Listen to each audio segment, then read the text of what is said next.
الصلاة والسلام عليك يا رسول الله وعلى آلك وأصحابك يا حبيب الله. الصلاة والسلام عليك يا نبي الله وعلى آلك وأصحابك يا نور الله. پاک پڑھنے کے بے شمار فضائل و برکات ہیں.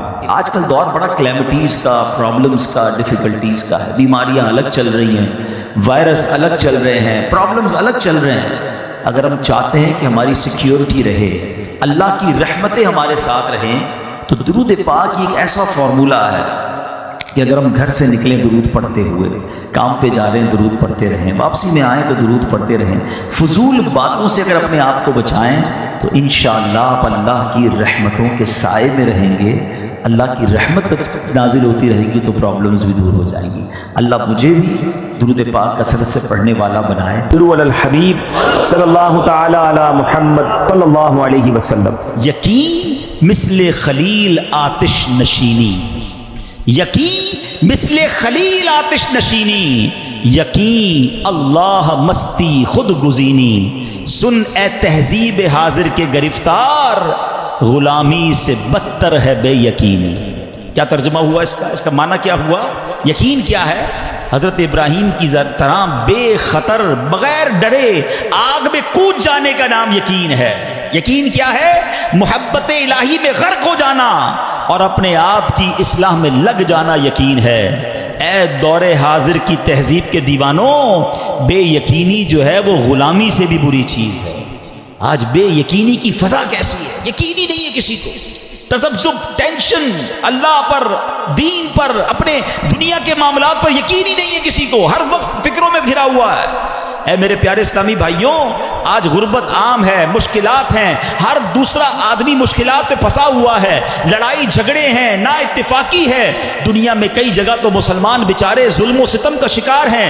اللہ پاک ان کی غیب سے مدد فرمائے. الحمدللہ مسلمانوں نے تاریخ میں شاندار کارنامے سر انجام دیے ہیں. اللہ کریم نے مسلمانوں کو بڑی شان و شوکت سے نوازا ہے، مگر اب حالات کسی اور طرح کے چل رہے ہیں. کبھی غور کیا اس کی وجہ کیا ہے؟ اس پر تجزیہ کیا جائے تو ایک بڑی وجہ سامنے یہ آتی ہے کہ مسلمانوں میں بے یقینی بڑھا دی گئی ہے. پیارے آقا مکی مدنی مصطفیٰ صلی اللہ تعالی علیہ وسلم کا ذرا فرمان سنیے. مشہور صحابی حضرت ابو ہریرہ رضی اللہ تعالیٰ عنہ حدیث کے راوی ہیں.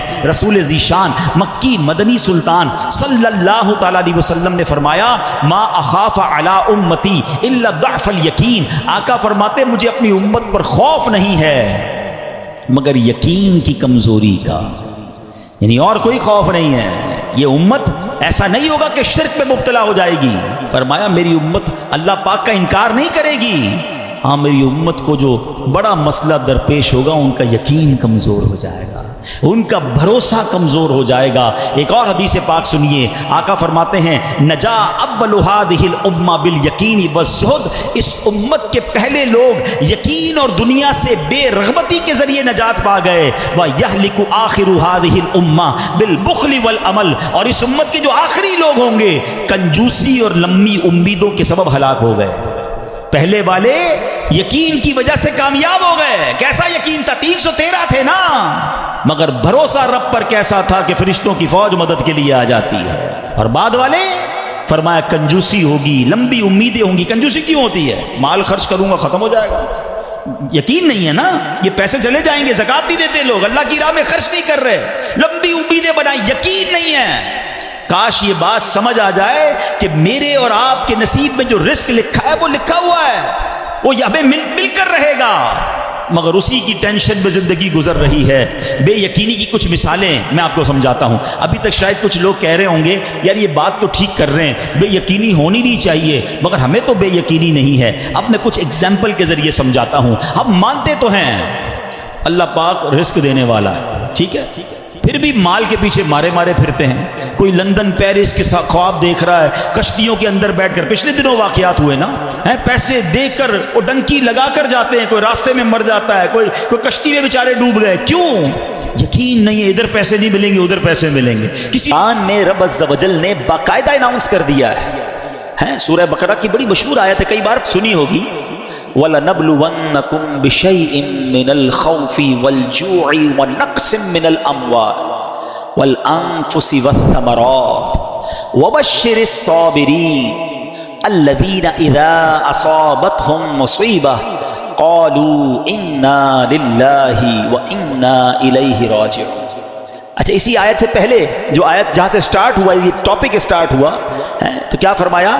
یا ایھا الذین آمنوا استعینوا بالصبر والصلاۃ ان اللہ مع الصابرین۔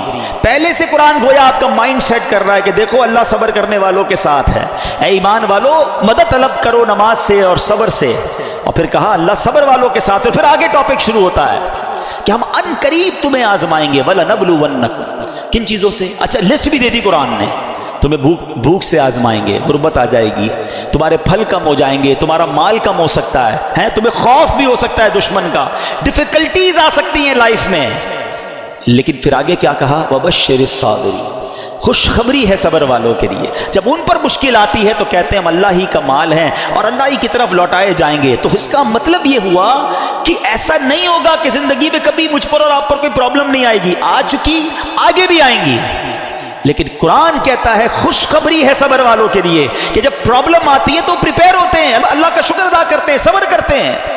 آپ اگر مہنگائی کے ٹینشن سے، روزگار کے ٹینشن سے، دنیا کی پرابلم سے نکلنا چاہتے ہیں نا، یہ فارمولا ہے جو ہمیں قرآن سے ملا ہے۔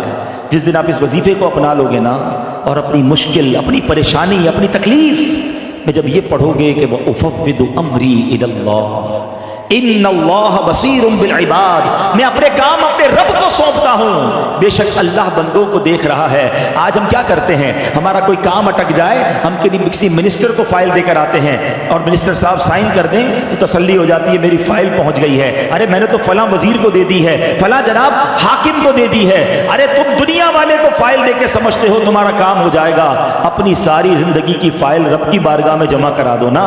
وَأُفَوِّضُ أَمْرِي إِلَى اللَّهِ، اے اللہ میں اپنے کام تجھے سونپتا ہوں، میں تھک گیا، میں پریشان، میں بیمار، اے اللہ میں قرضے سے نہیں نکل پا رہا، میرے روزگار کے مسائل ہیں، میرے گھر میں پرابلمز ہیں، اے اللہ میں دنیا میں کوششیں کر کے تھک گیا، اے مالک اب تیرے سپرد کرتا ہوں، اور تجھ سے بڑا خالق کون ہے، تیری حکمتوں کے انداز نرالے۔ وَأُفَوِّضُ أَمْرِي إِلَى اللَّهِ إِنَّ اللَّهَ بَصِيرٌ بِالْعِبَادِ، خدا کی قسم جب تکلیف میں دل کی گہرائیوں سے آپ یہ وظیفہ پڑھیں گے، یہ آیت پڑھیں گے، آپ کو ایک سکون سا محسوس ہوگا کہ میرے رب کریم کو اب کام میں نے دے دیے ہیں جو میری ماں سے زیادہ مجھے چاہنے والا ہے، اور وہ ضرور مجھ پر کرم کے دروازے کھولے گا۔ حضرت عیسیٰ علیہ السلام کے زمانے میں ایک دھوبی تھا، لوگوں کے کپڑے آپس میں تبدیل کر دیتا تھا، تو لوگوں نے حضرت عیسیٰ علیہ السلام کو اس کے بارے میں بتایا کہ حضور یہ بندہ بڑا گڑبڑ بندہ ہے، سب کے کپڑے ملا دیتا ہے، تو آپ جو ہے اس بندے کے لیے کچھ کیجئے۔